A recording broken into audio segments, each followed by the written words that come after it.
want to welcome you to another Inner Life class with Guy Finley. Thanks for joining us today. We have people in the room and people online, so all of you, I say again, welcome. For those of you who are new here, the lay of the land is Guy will give about a 60-minute talk. We'll take a 5-minute break. We're going to have a couple special announcements today. Do stay with us for that. And then we'll have our Q&A with Guy, and that should be up till around 11, thereabouts. And then after that, we will keep the cameras rolling, and people online, you're welcome to stay with us, and then we'll continue with people in the room who may want to speak.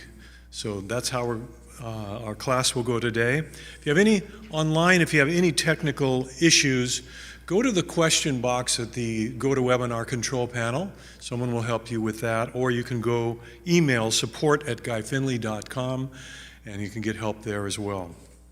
And finally, a reminder that all these free classes online are sponsored by the Life of Learning Foundation, where Guy is a director.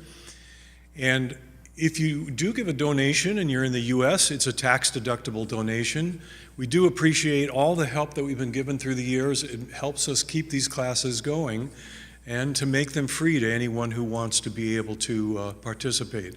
But we do ask for your support. If these classes mean something to you and you'd like to give a donation, you can do so at guyfinley.org/donate. And that link will be up there, and you can go there anytime. All right, I think we're ready to go. I will read the topic and the first of the key lessons. Liberate yourself from the feeling of being empty and alone in life. Part 1 of the key lessons. My most contented hours are those filled with emptiness, and I regret, as comes their appointed time, having to fill these precious moments with what is little more than the mandatory, but mostly empty business of this world, attending to all of the virtually endless forms that are, at best, shadows of the real, at worst, vanities.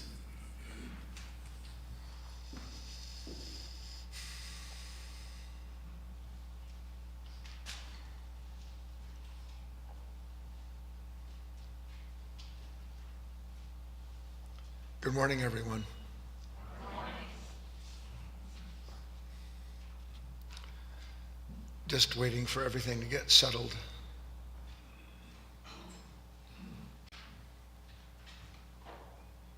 I'm going to read the second key lesson for today's class, and then you and I are going to have quite the road trip, as it were.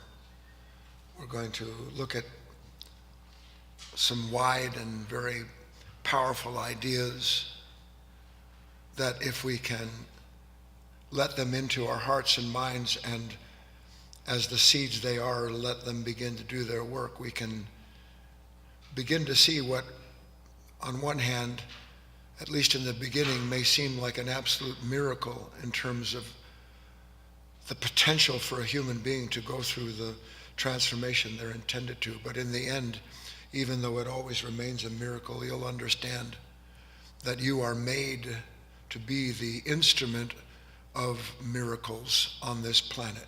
Literally made to be that. But you have to find that out, and you have to pay for that in the proper way, which is what our talk's about. Here's the second key lesson. Whatever may be troubling you, just let it go. The hand, the heart that resists and then feels any sudden sense of emptiness is neither your hand nor your heart. Your true self is empty of useless, painful resistance and full of the light that reveals it as such.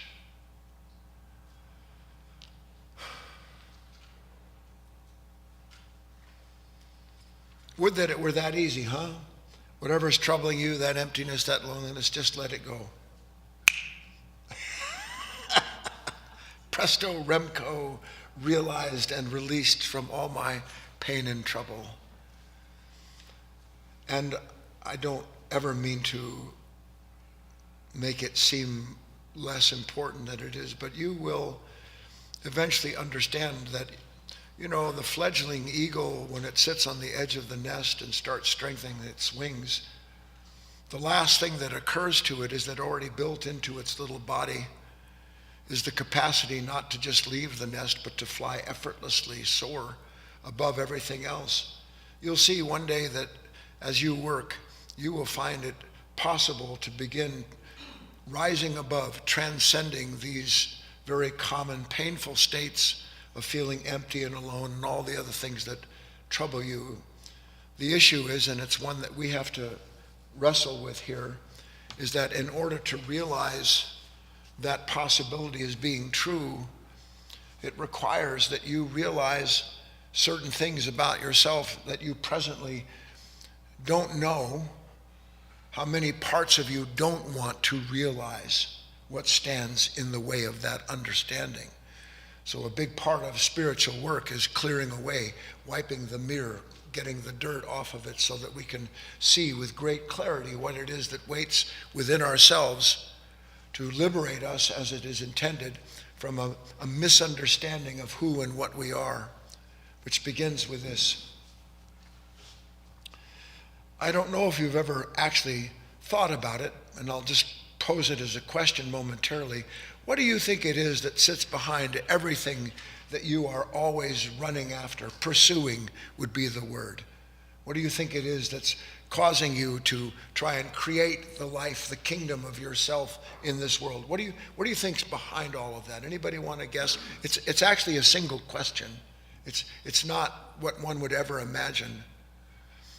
And in short, the answer to that question behind what is everything that I do, every relationship that I move in and out of, and the answer is, the question is, who am I? That's behind everything.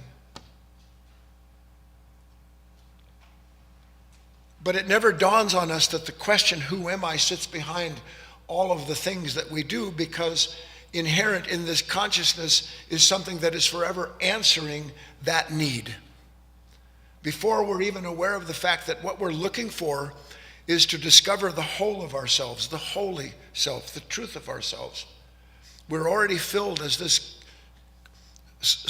these conditions, these values, the world that we live in has already answered it for us. And so off we go, and we're always answering that question.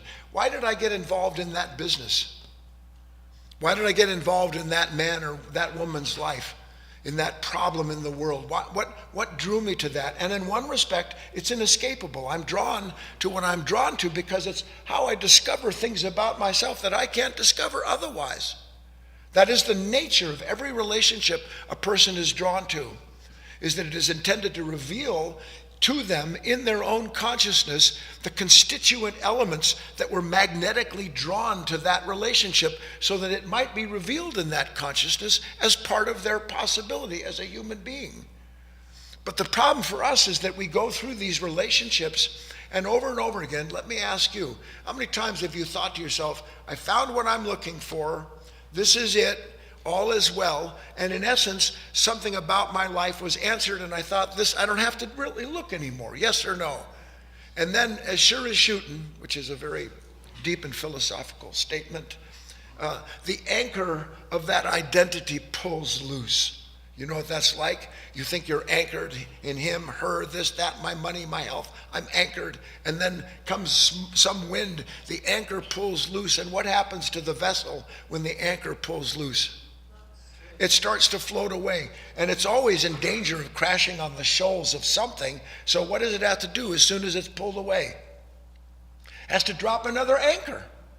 Has to figure out where it is and what it needs to do to anchor itself so that it's no longer caught up in these tides of life that are always threatening it in one way or another. The root of the problem is that in our nature, without asking, is that we automatically know, we're told what's missing. We're told what's missing. I'm with somebody, they're disrespectful. I'm told that what's missing is that their respect is missing from me, and I have to do something to get it back or to control it. I'm told that I'm missing money. I don't know that I'm told that, but I drive down the street and I see somebody in a better car than myself, or I'm not able to do what others are able to do, or I want more of what I already have enough of, and I feel like something's missing. And built into that sense of emptiness isn't when something's missing a feeling that something's empty. I'm told, here's what you should fill this with. And then I'm very dutiful in my responsibility to the reactions I've had and follow them without question until I go through the process again of finding out that I don't know what's missing because it's still missing from my life. Now take a deep breath, because this runs under the whole talk we're having today. Do you know what's missing from your life? And I'll show you if you're willing to see it. What's missing is half of your life. Half of your life. You have the worst half of the two possibilities, because the worst half doesn't know the other half at all. And the second half can't make you give up the first half until you realize the first half is chasing its tail. You know what it means to chase your tail? And we don't know where to find the other half. Didn't you think when your soulmate, didn't you think, Yahoo, my soulmate, and then Yahoo turns into what? Boo-hoo. And it happens flip-flop, flip-flop, flip-flop. Yahoo, boo-hoo, Yahoo, boo-hoo. Maybe I'm going to make that my Indian name, Yahoo, boo-hoo. I'm looking for a new identity to anchor myself in. What do you think all the change that people constantly go through? What can I anchor? What's the missing half of my life? The problem is, and we wouldn't even know that something was missing from our life, really, a missing half, unless by an act of grace from time to time, come on up, readers, if it weren't from time to time that something out of the clear blue sky, quite literally, comes and it suddenly shows us, it gives us, it fills us, we discover for a heartbeat the missing half. And I'm going to have them read to you something that I thought would be a good basis to set the emotional tone of this talk. This was written back in the 1800s, the middle 1800s, by a man, an author, a songwriter by the name of Arthur Sullivan. And it was composed by and large, at least in part, when his brother Fred was dying on his deathbed. And out of that dark night that he was in came the following, and I'm having them read this to you. It's called The Lost Chord. How many of you ever heard that expression, the lost chord? Well, now you're going to hear the lost chord, then we're going to talk about it together. Please. Seated one day at the organ, I was weary and ill at ease, and my fingers wandered idly over the noisy keys. I know not what I was playing or what I was dreaming then, but I struck one chord of music like the sound of a great amen. It flooded the crimson twilight like the close of an angel's psalm, and it lay on my fevered spirit with a touch of infinite calm. It quieted pain and sorrow like love overcoming strife. It seemed the harmonious echo from our discordant life. It linked all perplexed meanings into one perfect piece and trembled away into silence as if it were loath to cease. I have sought, but I seek it vainly, the one lost chord divine, which came from the soul of the organ and entered into mine. It may be that death's bright angel will speak in that chord again. It may be that only in heaven I shall hear that grand amen.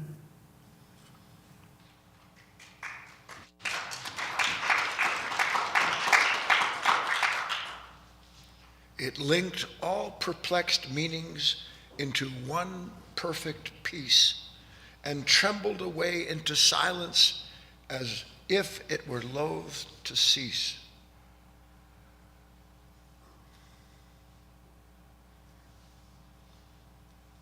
a sudden revelation that didn't just release me, this man, from all of the confusion and the fear of death and the confusion, but in that same moment, in an act of grace, came a fusion, a sudden answer to a question that I didn't even really know I had, but that upon its revelation produced instantaneously a transformation of myself and my relationship to that moment, so that one moment I'm half empty and the next moment I'm wholly filled. You understand that piece and what I'm getting to, this last chord? You've had moments, or you wouldn't be sitting here, where sounded out in you, filling you out, came something that freed you from all that perplexed you the moment before. The anxiety, the fear, the resentment, the enemies, the loneliness, all of those visitors that come in the night are suddenly revealed as not being something set against you, but setting the stage for the arrival of something that you could not have prepared for yourself if you tried for 1,000,000 years, because what comes to you from out of time, from another kingdom altogether, and in that moment, allowing it to take place, you are allowed to be joined to something that already waits within you to fill that space. Otherwise, how could it appear from the inside out and make me whole as it does? Do you understand everything I'm pointing to now? The question is, at least it should be, and I assume it is because you're here, have I had a moment like that? Obviously you have. Yes or no? But why are they so few and far between? Why is it one moment I am the lost chord? And what does it mean, the lost chord? I'm not just the sound of the heavens. I'm the instrument the sound is being played through. So that the observer and the observed are no longer separate things, but they're brought together in a completely different order of awareness and intelligence that's missing nothing and fears nothing because it's whole.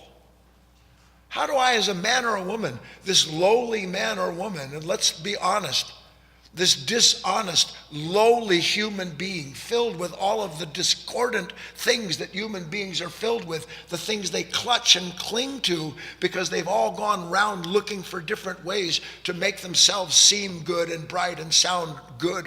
All that's in there. And how do I bring in that lost chord? How do I become that instrument? Yes or no? That's what we're looking at. Take a nice deep breath. I want to tell you a simple story, but it tells quite a bit of a tale. We're going to some monastery way high in the mountains or somewhere in Merlin, Oregon. And a student comes to the master and the student says, I'm miserable, master. I just don't know what to do. I feel so alone. I'm empty. I'm like a desert that hasn't seen water for 1,000 years. Nothing's blooming. The only thing that's blooming is my irritation and my unhappiness. What am I to do, Master, with this emptiness? The Master says, I understand. I want you to do something for me. What is that? I'll do anything, he said. Well, we'll see if that's true. He said, walk over there, stand there, and then stop. He walks over, and his Master says, okay, what do you see? And he looks around and doesn't say one thing. And he says, there's something you don't see. The student says, what don't I see? He said, look down, just to your right. He still doesn't see it. What, Master? Your shadow. Do you see your shadow? Of course I see my shadow. Who doesn't see their shadow? Master says, okay, I want you to run as fast as you can. I want you to run from here to the other monastery, 10 miles away, and I want you to outrun your shadow. Master, that's stupid. You can't outrun. You asked, didn't you? Yes. Do as I say. And because the student understands the master doesn't ask without a reason, he goes and he runs the 10 miles up there. And then he runs the 10 back. Master says, well, how'd it go? He said, I knew it was silly to start with. I can't outrun do it again. What? Do it again. I could carry this on for a while, but you get the point. Finally, after about 30 miles worth of running, the student comes back and he's absolutely exhausted. And he says, I don't understand why you're so insistent. I can't escape my shadow. Master says, are you sure? I'm positive. Neither is it possible for you to outrun your emptiness, said the master. Neither is it possible for you to outrun your emptiness. You are always trying to outrun your emptiness. You are always trying to outrun your loneliness, or for that matter, any state, psychological nature that produces some kind of suffering. The last thing that men and women ever do is stand still, is become quiet enough to begin to understand something about that emptiness or loneliness. So I'll ask you here, tell me what you know about this emptiness, about this loneliness. Tell me what you know. All we know is that we don't want it. All we know are the reasons why we feel angry, afraid, empty. That's all we know. And basically, we don't even know that. What we know is what the onset of this sudden resistance brings up in our mind through our reactions to the conditions we blame, and then believe that if I had the answer to the unwanted condition, then I would finally transcend the conflict I'm in, being in this constant state of feeling empty and lonely. And I know it's not constant. It comes and goes, doesn't it? Like some kind of a wave, yes or no? And you know why it comes and goes like a wave? Because it belongs to a consciousness that is forever being waved by conditions and creating in those moments of its movement the sudden relationship to the condition that it identifies with and then derives its answers from. Everybody still tracking with me? What is it? How long have you been trying to outrun your fear? Honest to God, I'm asking you, not because I care. How long have you been trying to outrun that part of you that looks at everybody suspiciously? The answer is, since you were conditioned by your culture to believe that somehow or other people, places, and other circumstances are responsible for the pain you're in when suddenly it appears inside of you.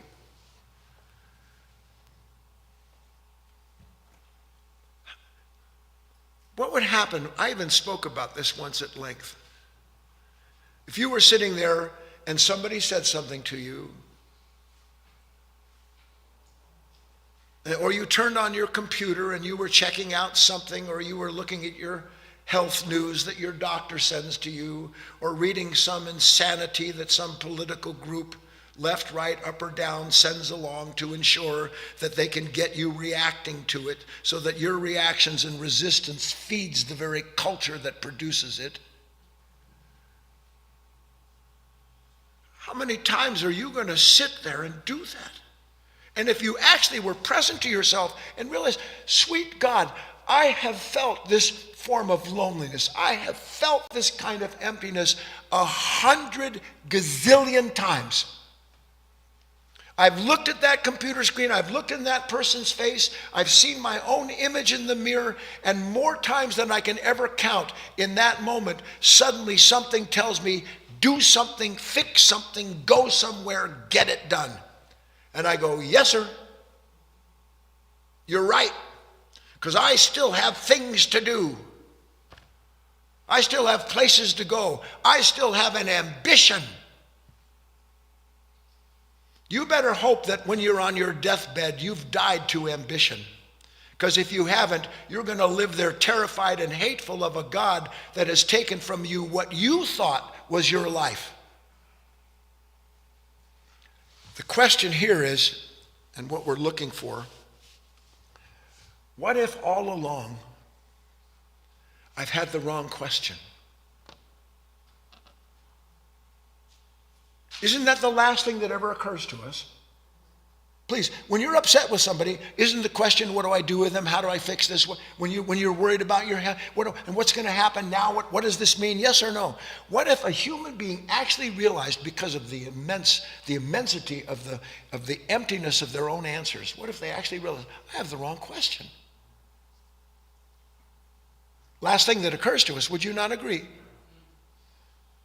Because the answer is already sitting back in this unconscious nature, and it just needs to formulate a certain question there, so that then you can feel like you've got the answer again and you can go do what it tells you to do. What if the real problem is that not only we don't know the real question, but that the answers that we have, and please try to see this, I've alluded to it, the answers that we have always begin with what? What is every answer that I have to my emptiness, loneliness, anger, fear? Where does it begin? It always begins with some form of that emptiness, it always begins with a conditioned reaction to the condition I don't want. It always begins there, doesn't it? Resistance. Resistance brings up a sudden revelation or realization, here's what I need to do. So that over and over again, we have no idea that emptiness and the resistance to us is telling us what we need to do to fill it.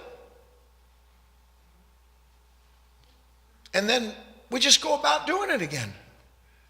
Go someplace, do something, get something new, make some change in my life, as if somehow or other that's going to change anything at all. What if what we call emptiness is not the real cause of our suffering at all? What if what you call loneliness is not the real cause of your suffering at all? That seems unthinkable, which is really, this whole talk is kind of unthinkable. But what if the suffering isn't because of what we call emptiness, loneliness, fear? What if the suffering, the pain, is that we are immediately picked up by a body of resistance to what our mind is telling us that emptiness is, to what our mind is describing to us? What if we could see, if you will, that emptiness, we're getting ready to make a big change here, take a nice deep breath. What if we could see, what if it were possible for us to sense that emptiness is not what it seems at all, but rather that emptiness is half of a celestial promise. Not a worldly pain, but a celestial promise. The celestial promise that it is half of the other half of what we're looking for. What if that sense of emptiness brings with it, if we only could recognize it, the realization that emptiness is the herald, the seed of something that is unimaginable, and unimaginable because it isn't something that we can imagine brings completion, but rather we recognize that in that emptiness, how shall I say, that there is a promise in it that we are the other half of. We are the other half of the promise of that emptiness, and that if we will keep the promise that we are made to keep, that we will discover that emptiness is divine in nature. Who would think that emptiness is divine in nature? Isn't it? Don't you loathe it? Yes or no? Sitting in my house and I'm 50, 60, 70, 80 years old, or I'm 25. What do you think all the suicide is these days? Even the youth. You know why? Because the emptiness is so vast. And the emptiness is the mind looking at our culture, our society, our civilization, and it no longer even begins to remotely promise what it did to you as an adult. Instead, it's filled with the pain of more things that one has to go through to arrive at the same place that I see mom and dad having arrived at, which is nowhere at all. They're still running around. You don't know what you do to your friends and family. You don't know. I can say it quietly. You have no idea what you picture, what you instrument, and how you enable it. You actually encourage people by your fear of being alone and being empty. What is codependency other than the fear of emptiness, the fear of being left out if I don't go along with what other people are doing? And so I actually am complicit in destroying the people that I love. You are. You don't know it. You're complicit in it. Because you, for a moment, are filled with the conflict of knowing that I shouldn't or that I ought not, and yet I have to, because if I don't, then I'm going to be by myself and alone, and nothing's going to be there to make me feel whole and happy again. Instead of seeing that emptiness and fear and loathing has no idea of what wholeness and happiness is. And you actually convince your children, your friends and family, that they're doing the right thing because you agree with them to go and do and run and try to fix themselves the way they fix themselves. I tell you, one day, God willing, you will fall flat on your face. You will see it and you won't be able to do anything but go through but go through understanding that the emptiness you have always feared will visit you if you don't enable people. That emptiness is actually part of an invitation and a promise to bring you a completely different order of life within yourself, but you have to go through it. So let me move along here. Do you not agree with me that it's pretty obvious that we need a new understanding about emptiness? Yes or no?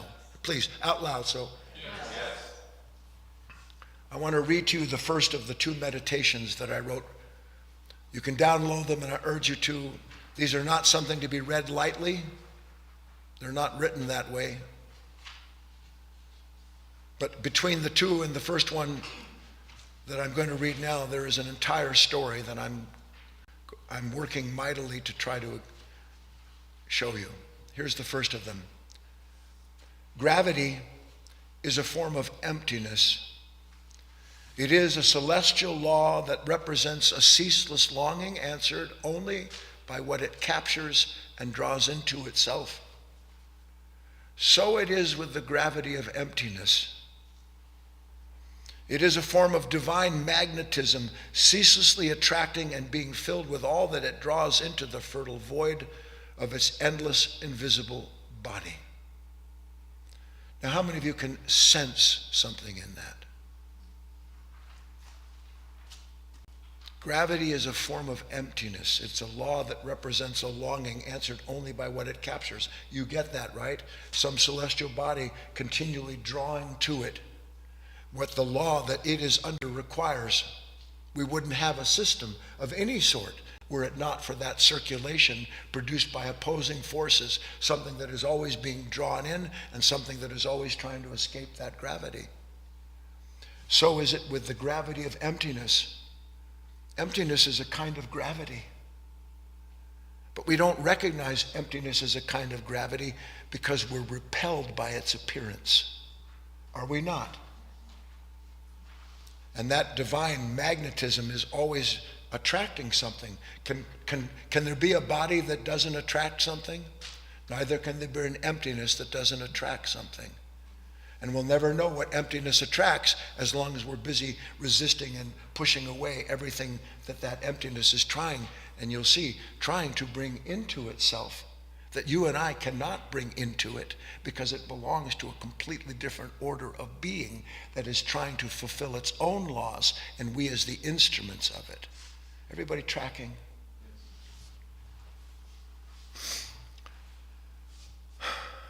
So we need, clearly, and I'll go as slow as I can, to see that isn't any real need a living expression of a kind of emptiness? Isn't every real need a kind of living emptiness? Please, I need water. That's a real need, isn't it? Now, isn't that real need for water the body empty of what it requires? So can there be a real need without something that is going to answer that real need? Yes or no? So the emptiness of the body, the thirst of the body, That emptiness already knows and already has, was created with the very thing that answers it. Please, do you see it? Yes or no? And we can see that before that need is there, the answer to it exists. That the need and the answer do not exist separately at all. Yes, please, I'm begging. I mean, if the need, for instance, of sunlight that every creature has, how could there be a need for sunlight without a great sun giving that life that it does? You don't have one without the other. Please? Although for us, and it's difficult to understand that when it comes to this emptiness, we know, even with water, if you're thirsty, how many of you carry a water fountain with you? Sounds silly. I mean, we do carry water bottles, but the point being that there's always a little bit of time between the appearance of the need in the physical world and that which answers it. Yes, I'm hungry. That's a real need. I have to go eat something. The emptiness of my stomach, although look at most Americans and they don't look like their stomachs are empty. Look at most humans and hunger, and then it needs to be answered. Food, nourishment answers the need to be nourished. They exist, but they take place over time. This is an important distinction. But there's another way in which, because we don't yet recognize this procession, for us to realize that need and what answers it exists at the same time, only in different spaces. On the other hand, this emptiness that we have does not exist apart from what will fill it. I want to show you something. We talked about a lost chord, yeah? This takes a little work on your part. Did a piano create the musical notes on its scale? Did a piano create the notes, all the conceivable scales? Yes or no? Or did music bring about the need for a piano set of keys? And yet the piano keys, like on our piano here, they're in the world, they're tangible. I can go over there and mess with them. But how long was the progression before human beings began to try to fashion instruments that would be able to incarnate the invisible laws, the invisible notes, the music of the spheres? Have you ever heard that expression, the music of the spheres? Every planet sings. The truth is, everything sings. If something's vibrating, it's singing. So there is this incessant, ceaseless music of the spheres, and human beings, as the instrument intended to be that which incarnates those sounds, those movements, those energies, a human being begins to have a longing for an emptiness they don't understand. And the emptiness they have is that something in me is missing the lost chord. Something in me is missing that music. How do I bring that about? And somewhere somebody picked up, I don't know how it first happened. They hit a tree with a log. Boing. Whoa, I want a little bit more of that sound. I'm going to get 2 sticks. Ba-doing, ba-doing, ba-doing. And then little by little, gradually strings, and then tones, and then the discovery of scales at all different cultural levels. So that human beings then begin to do what? They begin to bring into the emptiness they have, which is the need to be the instrument of what is divine. They begin to bring into themselves what is necessary to make the instruments, in this instance, physically speaking, a set of piano keys. What about a poet's notebook, an empty notebook of a poet? Why does a poet start with an empty notebook? If you've journaled, why do you begin journaling? Do you understand the questions? I do it because there's something in me, there's an emptiness deep inside, and I need to understand it. And the only way I can understand it is to try to bring into it an understanding of myself. And so I begin as best as I can to become an instrument of an understanding I don't have yet, but that I'm drawn to and is drawn to me, but it requires something to complete it.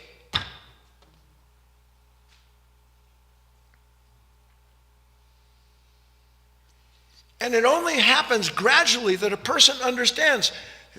Take a deep breath. This is going to be shocking. Are you ready? Oh, God. I'm not here to complete myself by anything this world can give me.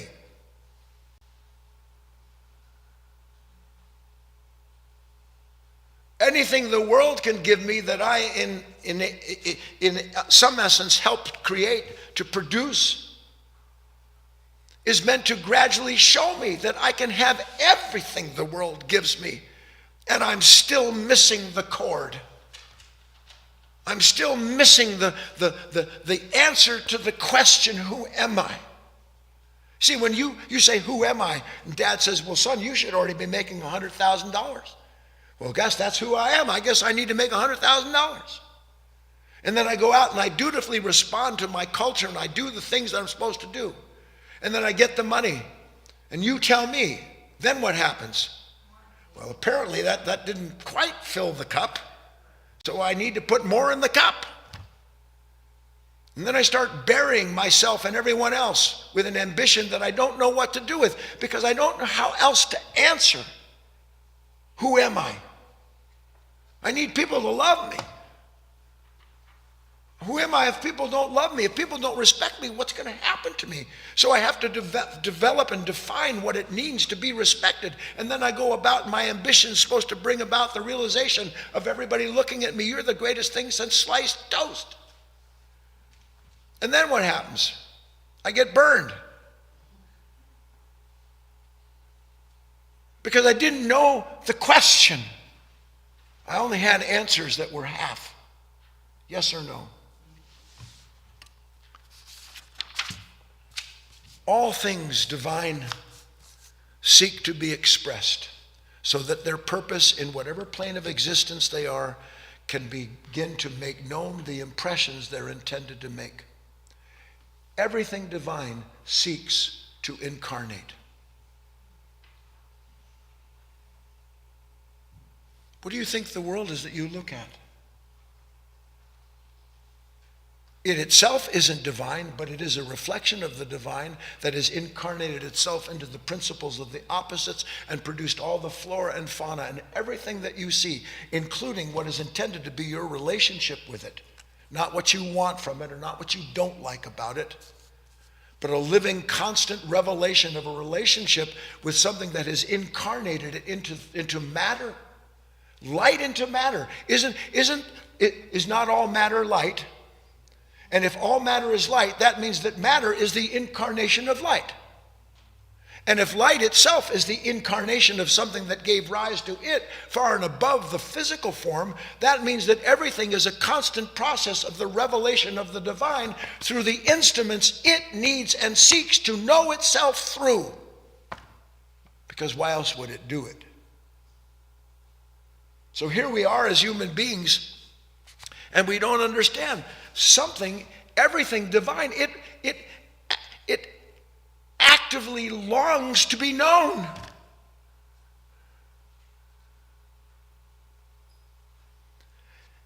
Emptiness longs to be known.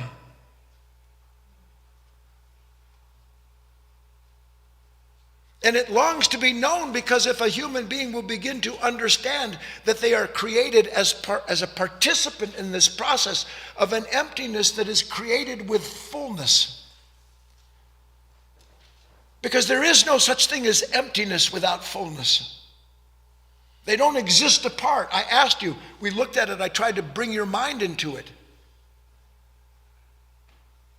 Do the piano keys exist without the music? Does the hunger exist without the food? So can you think of anything that is authentic and a need that belongs to a human being that isn't created on the spot at the same time as that which will answer it, yes or no? Then why wouldn't it be that for emptiness? You following me? Let's put this together. Take a nice deep breath. How am I doing on time? Huh? Ready? Yes or no?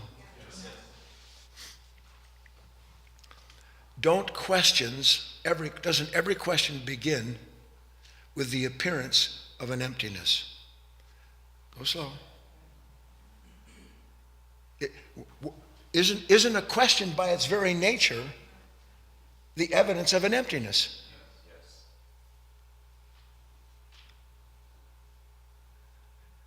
And if, by the grace of God, you've been a human being who understands, here's this question. Well, what's this question? Why do, see, where did questions come from? I'm explaining so much to you. If you had ears to see, eyes to, if you had, where did the question come from? Question was born out of emptiness. A disparity. Because here I am, and I'm looking here, and it's just simply, I'm a savage, I'm a primitive, or whatever it is. I'm somewhere 50,000 years ago or 50 million years ago. Because believe me, this human race is not the first time it's appeared here. It suddenly, I'm cold, and there's animals out there. I wonder what I need to do. There's a disparity between what I am and what I can do and what I think and I need to do in order to be free of this fear, free of this problem. The question is an emptiness, and into that emptiness floods what? Where do the answers come from? Where did you find it on a stone someplace? Where did the answers come from? The answers already exist in the consciousness that poses the question. And if you've ever had an epiphany, you know that's true. You're wondering about this, you're wondering about yourself, you're wondering what to do with this person, this husband that's always so irritating. And then out of the clear blue sky, because you did it a billion times, wrong answer, turn the cards over, more conflict. Then one day, you know what, I don't know the answer. And then because you're there and you don't try to fill the gap, suddenly into you pops a new understanding. And you see something you never saw before, yes or no? And where did what you never saw before come from? Something in me that I wasn't in contact with because I was too busy chasing after my own tail.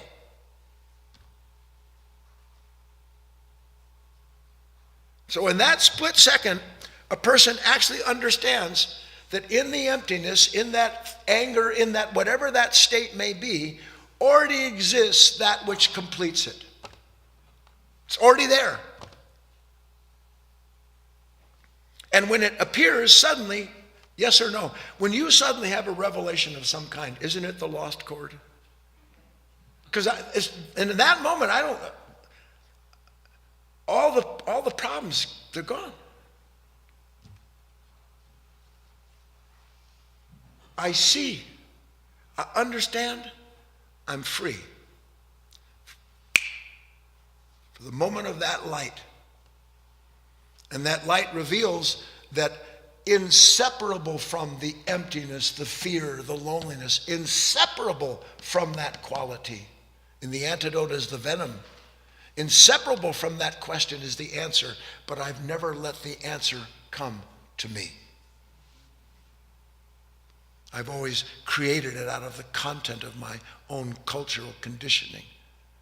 I've always allowed my reaction to tell me how to release myself from the pain, instead of understanding that whatever that problem might be, the only reason it exists as a question is because there's an answer waiting to flow in and fill that space and liberate me from the illusion that I was ever apart from life to begin with. Now, there's no empirical evidence for this, but I've been describing it to you. I think I've been describing it to you. When my mind, and one day you'll fully understand this, God willing, when your mind has a question,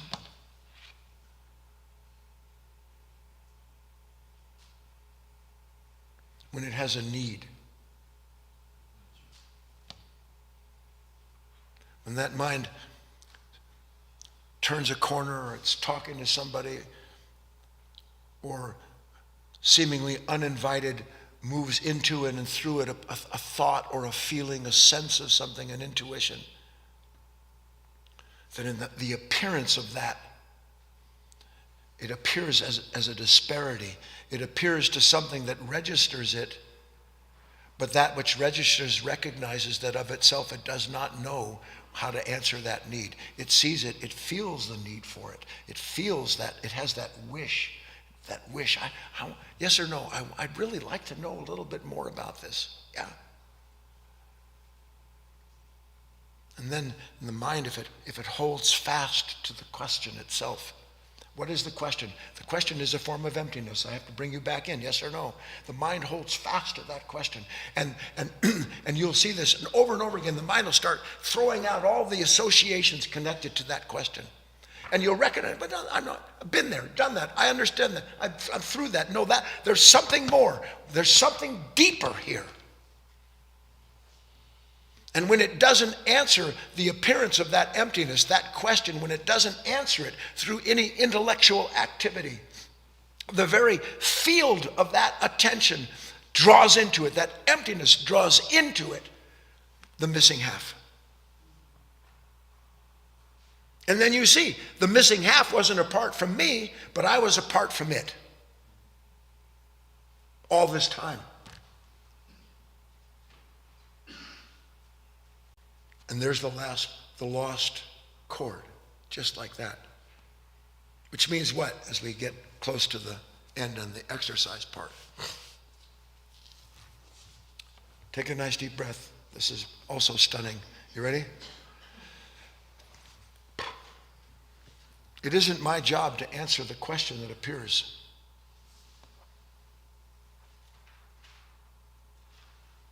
Now see, we have to be careful and separate some wheat from chaff here. Because my mind is always formulating questions. Isn't yours? Yes or no? What am I going to do about that? Oh my God. And it's absolutely natural, isn't it? The formulation of the question based on the perception that something's at risk. Boy, there's some big problem brewing here, and my mind, without me even, yes or no, does your mind drive you crazy or not? Yes. So just, you want to go talk to somebody else? That's it. I know the answer now. And then, because you don't know any better, you go as the slave of a psychological unconscious body, you go serve the answer that body gave you, and then you do that for what, 5,000, 10,000 years? How long does that go on? Not incarnating the unity, but incarnating the separation, so that instead of becoming the incarnation of the word, you become the incarnation of war. Because that's what war is, by the way. Me trying to make you or them or this or that into what I need so that my questions are answered. Have you ever had all your questions answered? The only time that's ever happened is one of those split seconds where you go outside maybe and you see that unbelievable late spring sun, early spring sun streaming through the trees, or you catch something in the sky, a beautiful light or something like that, and whatever, or you have an epiphany. It seems like it's too much, but I swear to you it's not. You are meant to have every single day of your life a series of moments where that lost chord sounds itself out, and you sit there as the grateful recipient, being the instrument of a celestial symphony. But you know that the reason that you're being given that fusion, that truth that sets you free, is because you understood. It's not my job to answer this question. I'm the instrument of the question. I'm the instrument of the answer. And they come together when I understand they are born together, that they're created together. You can't have a longing for the divine that the divine didn't put in you.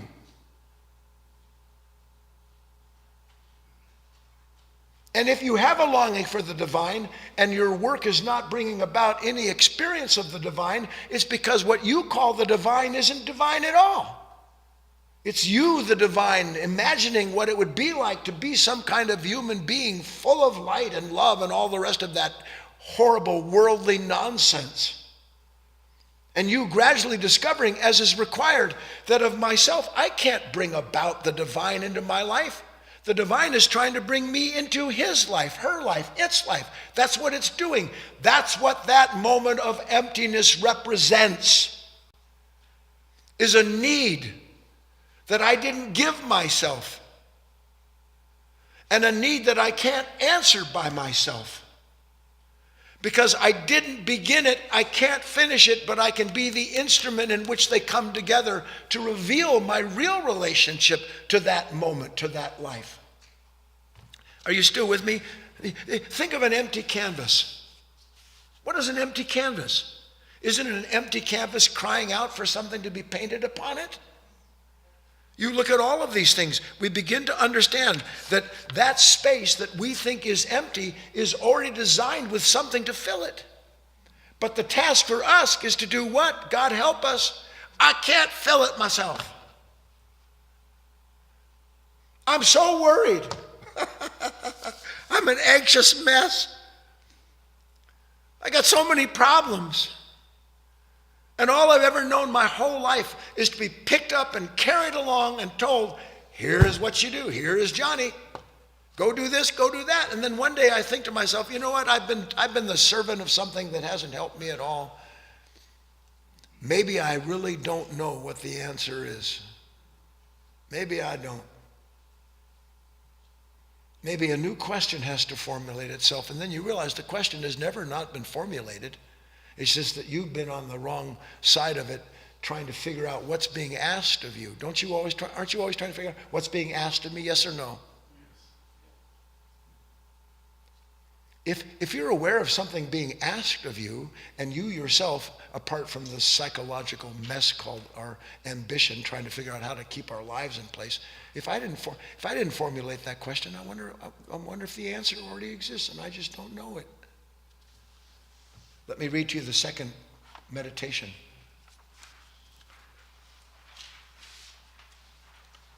It is, please bring up the second meditation. Is it up there? It's not on my screen. Okay. It is a celestial law, albeit visibly only to those with eyes to see. There can be no such thing as emptiness without that which is always and forever present, endlessly pouring itself into that open and waiting vessel. Equally so, yet greater still, as is the vine to the branch, is the following truth. There can be no sincere longing for what is divine without the divine already in attendance, waiting to fill that emptiness with the fullness of itself. Have you seen, to begin with, that this celestial law does exist to some extent? Feel it, sense it, yes or no, please?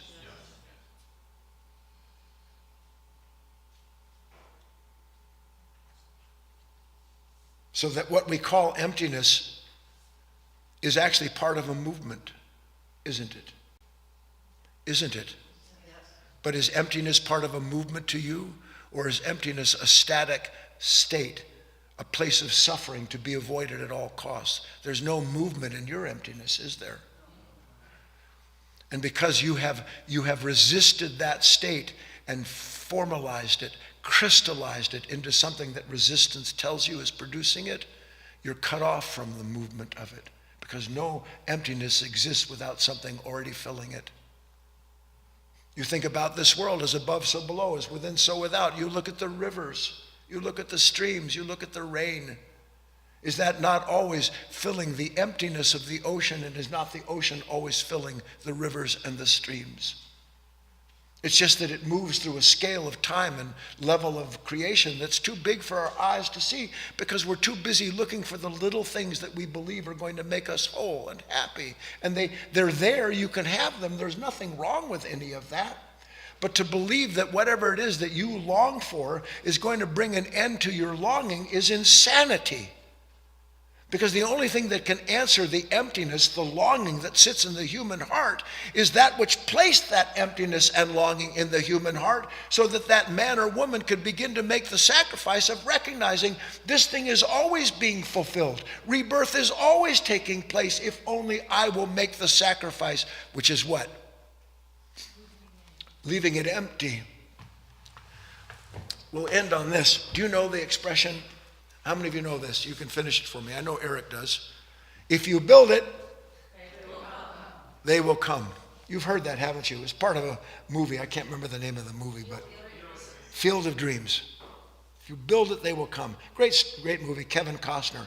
Now, why does a person drawn to that idea, which in those days he was the old baseball guy fan, and he heard this voice. If you build it, it was a great voice too. I forget the name of the actor.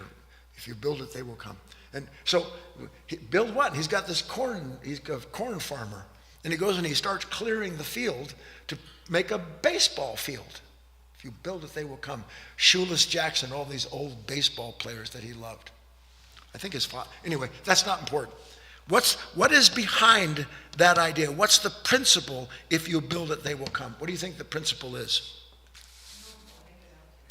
The love of what is true is inseparable from the need of that love to be united with what it loves. If I have a love for something, it is already connected to what it loves.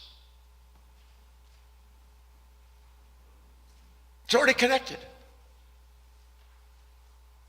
The task to understand that relative to this is that love, take a nice deep breath, are you ready? That love is a kind of an empty field. And it's already, if you will, that field, that empty field is already calling what it needs to fill it. Just like if you build it, they will come. That field of emptiness that you and I try to avoid at all costs, it's just waiting for Shoeless Jackson. It's just waiting for the celestial players to enter into it and to do what they do and then to leave and to be empty again. And then you experience yourself that way. Because what is it that's really taking place? You could say that Kevin Costner, his faith was fulfilled and he was reborn as a new man who understands these beautiful principles. You and I are meant to understand that if we attend to this emptiness, to this loneliness, that you'll see it's made to be filled already. In fact, it is filled already, but the only way you'll ever know that is true is if you remain true and unfailing in the sacrifice required of what? Leave it empty. Leave it empty. And if you leave it empty, when that man wrote the last chord, there he was, discordant, sad, unhappy, brother dying, all that he loved going. And then suddenly what? Another world altogether in which there is no death, in which there's nothing to fear at all. And so that man, in that moment, the question answered for him that there is always ready to be played this lost chord. You and I are the instrument of that last chord. That is what human beings are. And when that last chord sounded, that story they read, that set of lyrics, was that man not momentarily remade? Was he not? He had been made into this, and then he was remade into that. He was reborn, wasn't he? Now, we understand that's a flash of lightning in that dark sky, yes or no? But the flash of lightning represents the body from which that light comes, and the darkness represents our misunderstanding of our relationship to these states that we try to escape all the time. I'm promising you this. You'll have to find it out for yourself. You and I are made to have that flash, to have that light, to have that rebirth, to have that lost chord constantly being played. And the reason that it makes you whole is because you are always being made new. There's nothing being carried over in that moment, so there's nothing to be empty of. There's just this relationship between what is divine in nature, the instrument it requires to incarnate it, and the outcome of that marriage between the two. And that's what our life is meant to be. Use those moments that you feel empty and lonely to do what? Nothing. Other than to watch and see what you will be made into as you attend to that emptiness, you will see the emptiness itself was never empty the way you thought it was. It was you that was empty of understanding the reason for that state of self. You got it? Let's take a break. We'll come back and have our Q&A.